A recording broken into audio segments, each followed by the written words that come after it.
Evolution. It's evolution, baby. Ah! AKA the most expensive Head and Shoulders commercial ever created.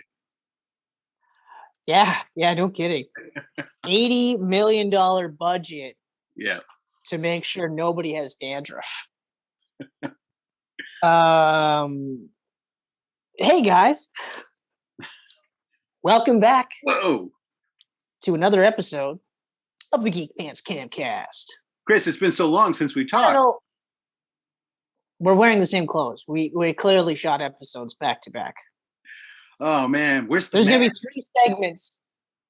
They're not stupid. They know. They're not stupid. They know. They're not stupid. So I don't know if you guys heard at the beginning there. Kenneth did say evolution. And then I sang part of a very shitty YouTube song. It's evolution, baby. Isn't that Pearl Jam? It is. Yeah. Obviously not a good song if I likened it to YouTube. And I do actually like Pearl Jam, but you're right. It is. It is. Yeah. Anyway, so Evolution is a movie that came out June 8th, 2001. Making this its 20th anniversary. 20th anniversary. Not its 15th or I helped you with 10th. the math, buddy. No, you helped me with the math last time. This one I knew. I knew for a fact because it's round numbers, right? Yeah. It's a little disappointing that we couldn't get this done on June 8th, though. It is. It really is. As soon as I saw the date, I was like, that's a bit of a miss. Yeah, we just missed that one. Oh shoot. So this movie has been directed by Ivan Reitman, who directed a bunch of movies. Most of them, take it or leave it. But Ghostbusters and Ghostbusters 2, you followed suit. Screenplay was done by David Weissman. I got to bring in a special guest. And Don Jacoby. Oh, I think I know who the special guest is. Don Jacoby? I love that guy. Yeah, he also did the story. Did he? Yes, that's what I just said. The story? The story that the screenplay is based on is written by Don Jacoby. I don't know why I have to keep... Jacoby? I love that guy. I don't know why I have to keep saying this. See that deja vu? Deja vu. The shelving behind you is surprisingly bare. Oh, yeah. Yeah, it is. You know what's funny is like I was staring at you for the last our previous Camcast that we totally recorded last week, and I never clicked in how bare it is until you moved, and then I was like, wait a minute. I was so focused on you and looking at myself in the little square here that I didn't notice. Wow, you have sold a whole bunch for your meth addict. I really have, man. Sales have been wonderful. Hey, man, Penny. Oh, that. Oh. She licked your hand because she's like, "Don't do that. I don't like that." And then she licked your face, like, "We're still cool, but don't do that." It's Chris. You should have came in for the Labyrinth episode. You look just like. Oh, that would have been perfect timing, actually. Yeah. Yeah. Ambrosia. I love that her ears are up. Like she's looking at me, her ears are up, and she's like, "I don't know what's going on, but yeah." Oh, Penny. Girl. Yes, thank you. We're talking about Evolution. Remember that movie you watched with me the other night? Yeah. She's like, yeah, sure. I remember. I do that with Titan too. I go like Michelle goes upstairs. I go, hey, so what are we watching, Titan? Are we watching wrestling? Are we watching Daredevil again? What are we watching? He just looks at me like, I don't care. I'm gonna be sleeping in 10 minutes out anyway. We're either playing with the toys that I love or I'm sleeping. Like other than that, I don't care what you do. Yeah. Although occasionally he does watch stuff. Like I was watching Labyrinth today, and when the baby was screaming or crying, he was doing this. He's like, and then he got off the couch, came right over to me, and was like, "What is going on? What are they doing to that baby?" All like right in there. He was actually like, because I showed him the phone, and then he was like, just do a whole episode like that. No, hey, Chris. That's not. Well, I mean, to be fair, the we might not have to do it this way in the future anyway. Like we're coming to that point where we may be able to film in the same room. What? Although I'm going to need to see your vaccine passport. That's for sure. Definitely. I will definitely give that to you. So the cast is it's a pretty big cast too, actually. And I there's a bunch of people I cut, and there's a couple that I grouped together. Okay. So starting off with David Duchovny, who Mhm. made his career off the X-Files. Yep. So following into a movie like this, pretty good lateral move for him. Absolutely. He plays Colonel / Dr. Ira Kane. Yep. Julianne Moore is Dr. Allison Reed. Orlando Jones is Professor Harry Phineas Block. Mm-hmm. Sean William Scott is Wayne Gray. Here's the thing about Sean William Scott. I miss that motherfucker. Oh, yeah. I miss seeing him. I saw him in this, and yeah, okay, you know what? The first batch of movies, he was playing Stifler, essentially. Yep. Various versions, but essentially he was Stifler. I don't care. I immediately I was like, oh man, I miss this guy. The Goon, awesome. I didn't watch Goon 2, but I should have seen Goon 2. Did you watch Bloodline? No, I didn't actually. He did a horror movie like a year or two ago where he played a psychopath. It's on Netflix. Oh yes, that's right. That's on my list. Yeah. But I miss him. Like I want to see him in more movies. I miss the guy too. I'm disappointed that Hollywood just kind of said, "Yeah, we're okay, we're good." Actually, I miss the majority of this cast.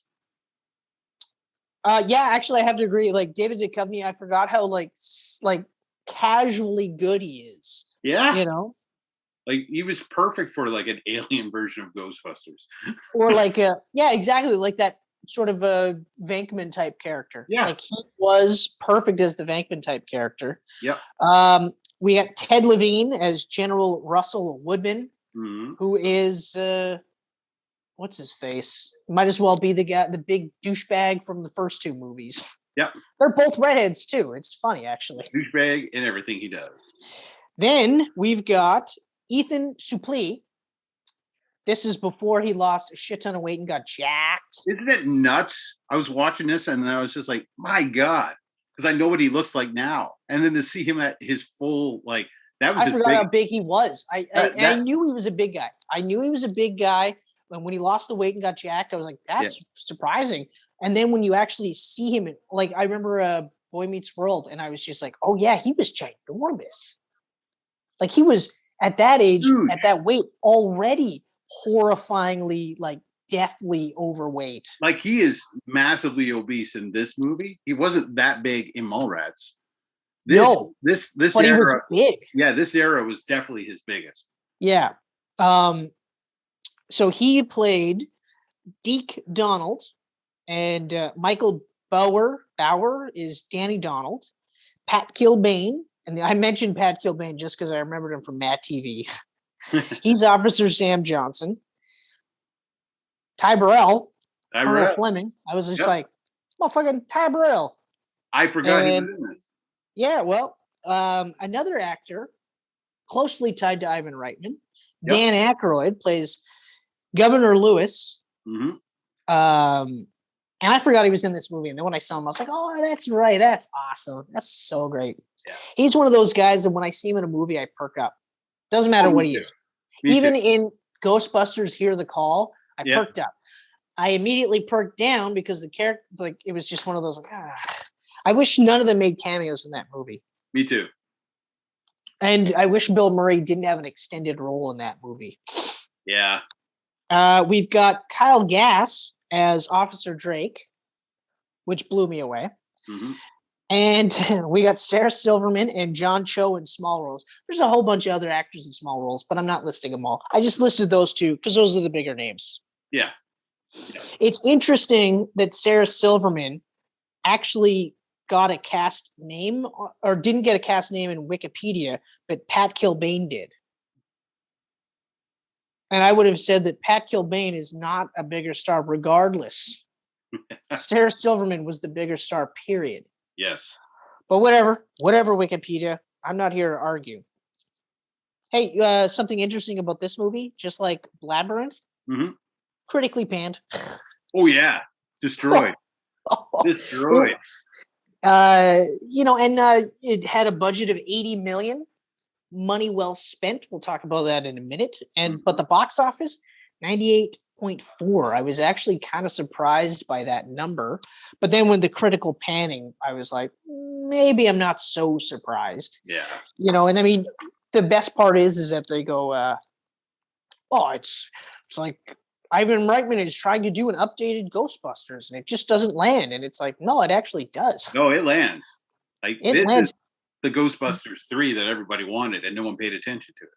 Yeah, the only weak part I thought in the whole movie was a lot of Orlando Jones's lines don't land for me, mainly because a lot of times he says these things when in situations where I'm like, there's no way you would say that. Like you wouldn't deadpan crack a one-liner when a giant flying lizard is heading towards you. Yeah. Or you're seeing like these weird alien life forms come together. You're not cracking wise. You're more or less just being like, oh, this is crazy. Or you start to shit your pants a little bit because it is getting a little creepy. Other than that, yes, the comparisons to Ghostbusters, 100%. Here's another one that I thought of when I was watching it.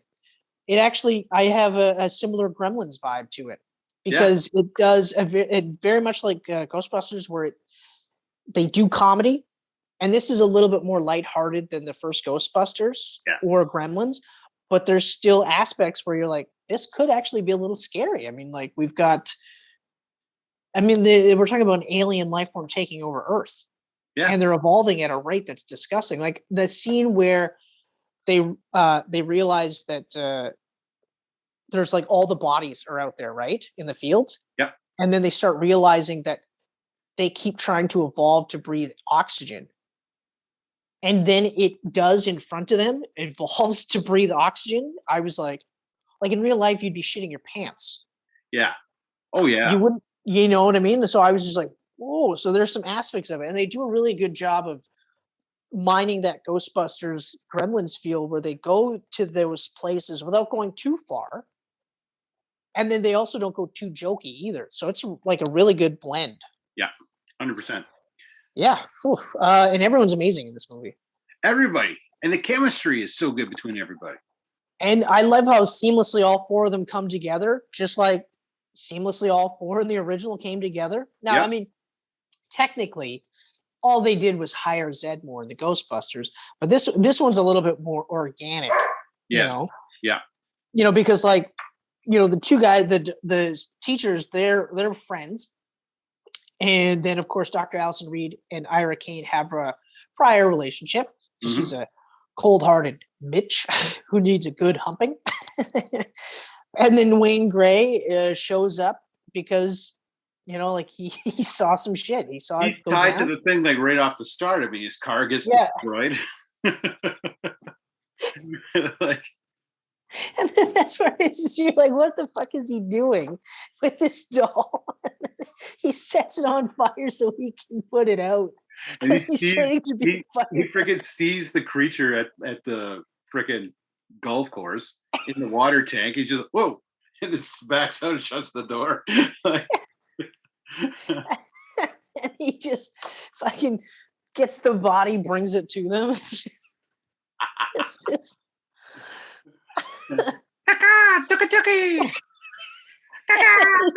singing. You are so beautiful. You are so and it works. I think we've established that caca and tuki don't work. That whole sequence was golden. I was like, like all the one-liners and stuff like that. Like I might give Orlando Jones a bit of shit for that, but that scene was great. Like even when they're just like deadpan, like no, I'm gonna fucking kill him myself. He's like, get out of the way, I'm gonna shoot him. He's like, nah, I'm gonna do this myself. And then it works, and it's just like, are you fucking kidding me? It's so funny. Oh man, so funny. Special effects held up really well. They really did. And again, it wasn't 100% CG. They used practical when they could. Like those blue apes look amazing. They look so good. I forgot all about them. So when they showed up again, I was like, oh yeah. And then of course the cameras start going off and you see stuff. Yeah. It was so good. Like it was really, really crazy cool designs too. Like I liked how they made them look alien. Yeah. You know, until of course they became dinosaurs. Yeah. Yeah. Until that part, but up until that point, like everything looked alien. The atmosphere that they took over in the initial cave looked absolutely alien. And then all the different versions of the characters before they eventually evolved into the reptiles.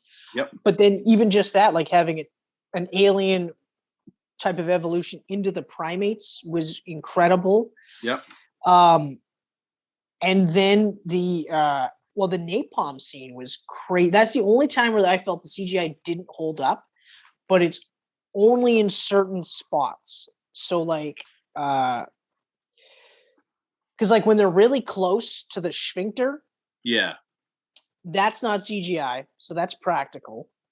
But when they're driving out, when it's like exploding from the head and shoulders, that's where I was like, okay, it's a little rough there, but it's hard to do such a big, huge thing like that and make it still look good. I mean, this came out the same year or year after Scorpion King or Mummy Returns? Remember how shitty the CG was in that?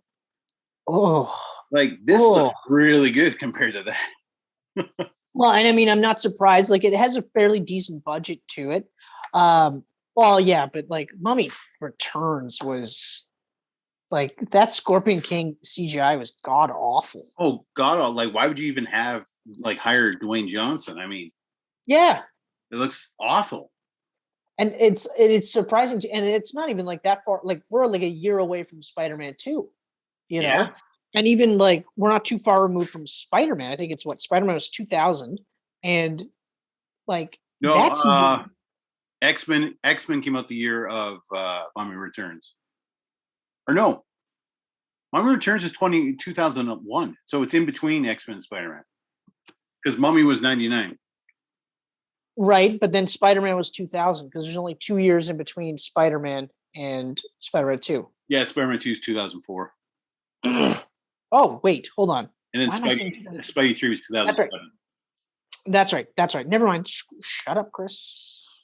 But anyway, we're in that like weird spot where some of these movies hold up really well. Yeah. And then others don't. And like Mummy 2 should have held up really well. But I remember the second I saw that, I was like, that's garbage CGI. Yeah, even then it was like garbage CGI. Exactly. And that's, and I think that's kind of what we're getting at is like, because like Evolution, when I saw this, I was like, wow, this is awesome.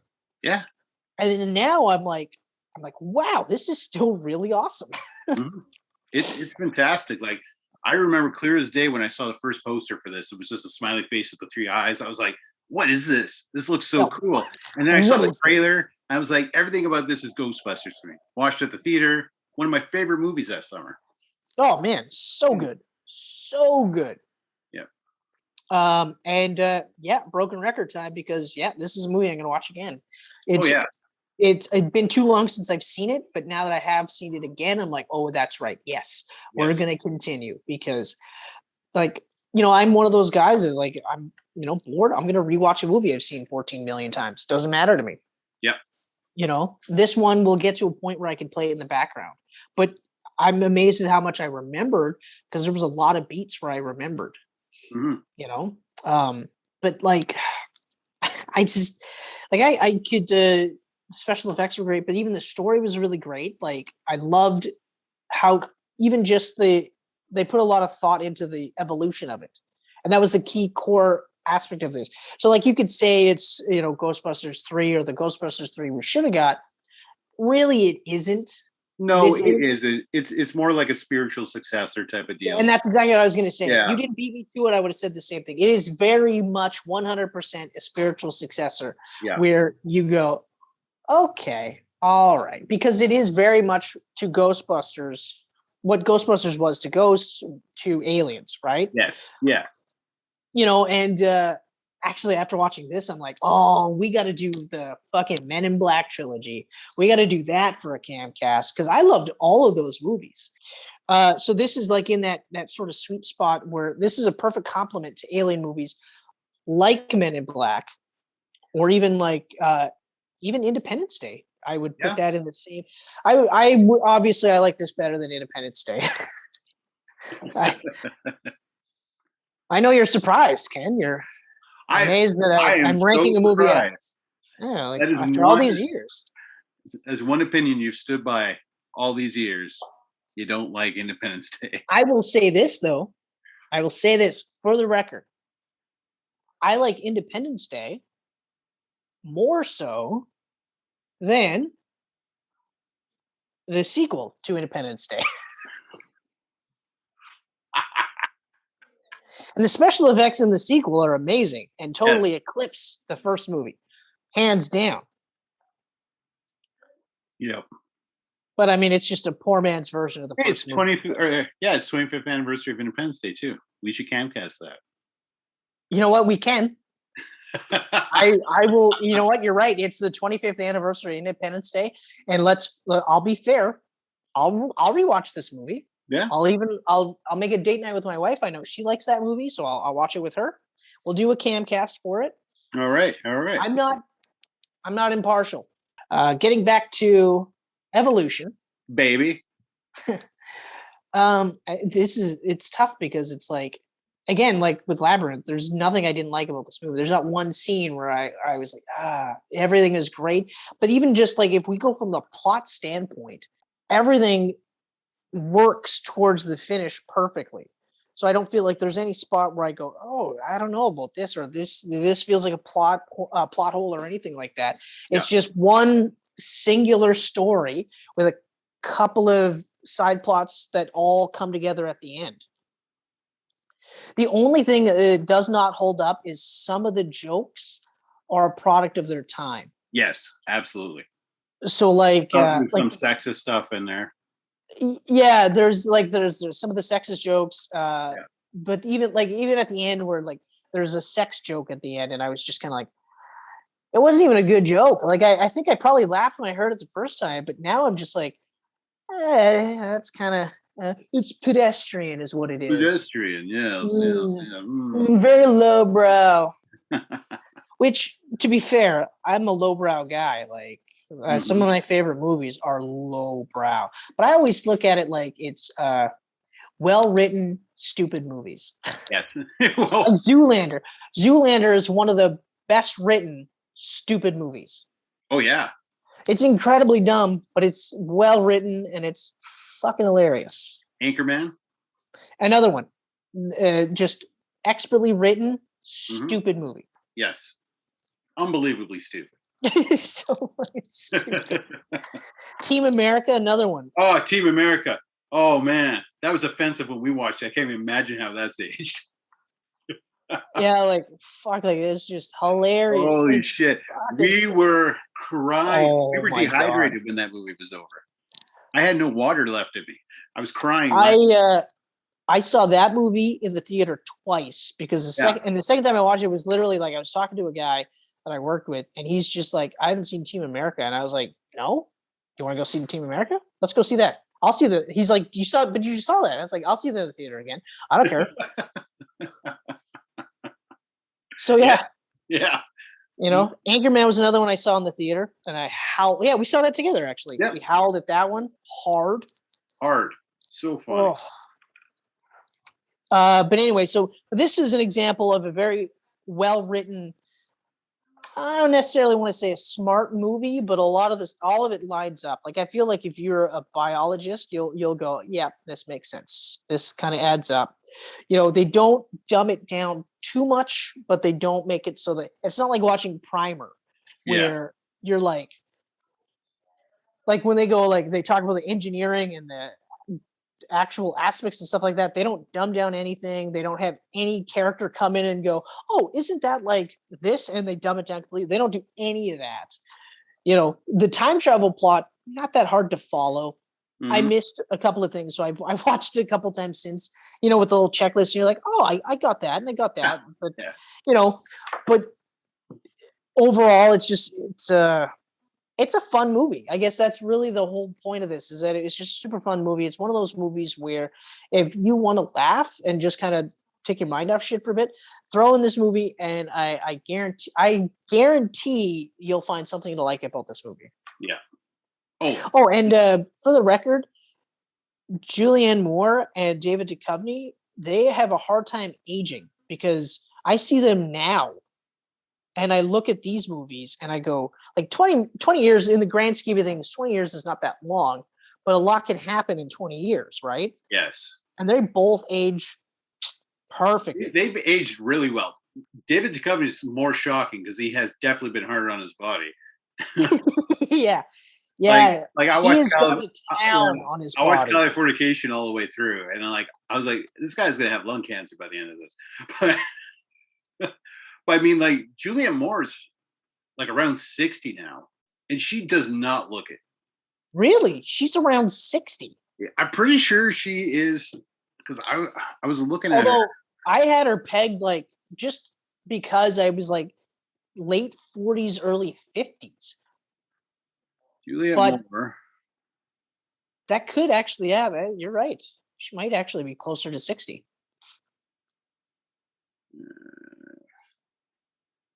She doesn't want to come up on IMDb for some reason.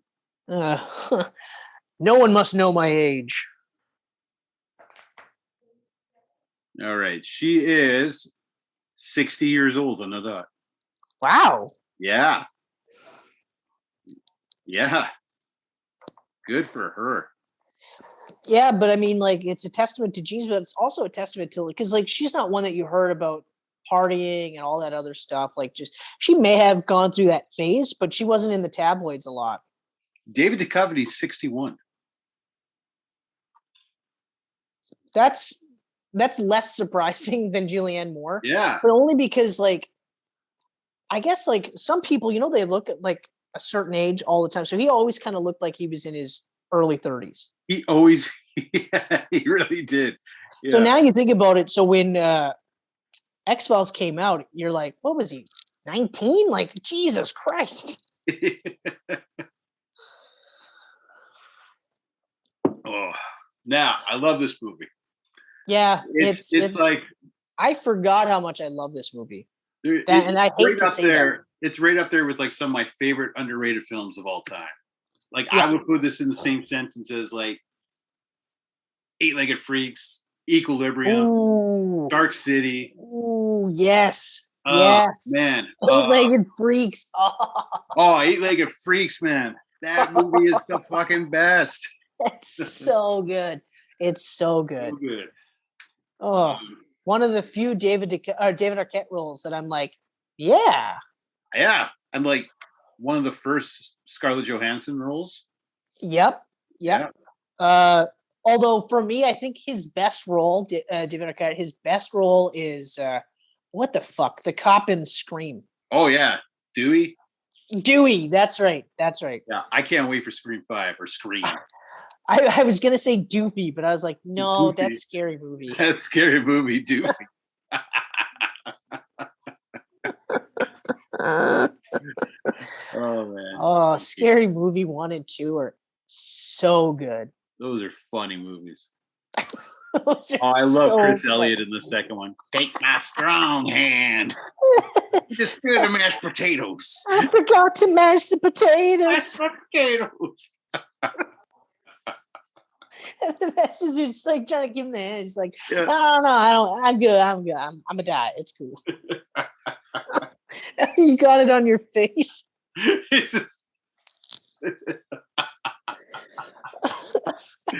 Oh man. Oh, that's good shit. Yeah, so this one isn't going to be a long one. I've gushed about this as much as I can. Yeah, no, without repeating myself. Yeah, guys, watch the movie. If you do, let us know what you think about it in the comments. Or, you know, like I keep saying it, but do it. Recommend a movie to us that you think we might not have seen. I don't care if it's in a foreign language. I don't give a shit. I watched Troll, okay? So there's that. I watched Troll 2. Oh, sorry. I meant to say Troll Hunter. Troll Hunter. Oh, Troll Hunter's a man. I'm not surprised you've seen Troll 2, though. Yeah, I watched Troll 2, man. Tromeo and Juliet. Did you watch that one? Juliet. Yeah. I actually have not seen any of those, but I've seen the Leprechaun. Hey, well, there's that. I've seen almost every single one. The only one I haven't seen is Back to the Hood. Back to the Hood. That was the Evolution Camcast. It was. And if you haven't watched it, you should before you get the Cane Madness. And if you don't know what that means, watch the fucking movie. That was the joke at the end that I didn't like. I was like, oh. The Cane Madness. She's gone to get the Cane Madness. Yeah, I was like, oh. That was an awful joke, though. Oh, it was. It was an awful joke. And just now. Yeah, both. 100%. Yeah. But don't let that deter you from watching a great movie. I do believe I topped Orlando Jones in the execution. Yes, you did a better job than that. Thank you, Chris. So go ahead and watch that movie. Go ahead and continue to watch us on YouTube and watch us on Twitter and on Instagram. You watch us on Facebook. You can hear us. If you don't like to see our faces, you can hear our voices on the Google and Apple Podcasts and on SoundCloud. And if you want to see a lot of text from a guy named Chris Fedek, who is the smartest man not on Twitter, go to geekpantsmedia.com. And as always, thank you so much for joining us. We really appreciate it. Like, we really do. Yeah.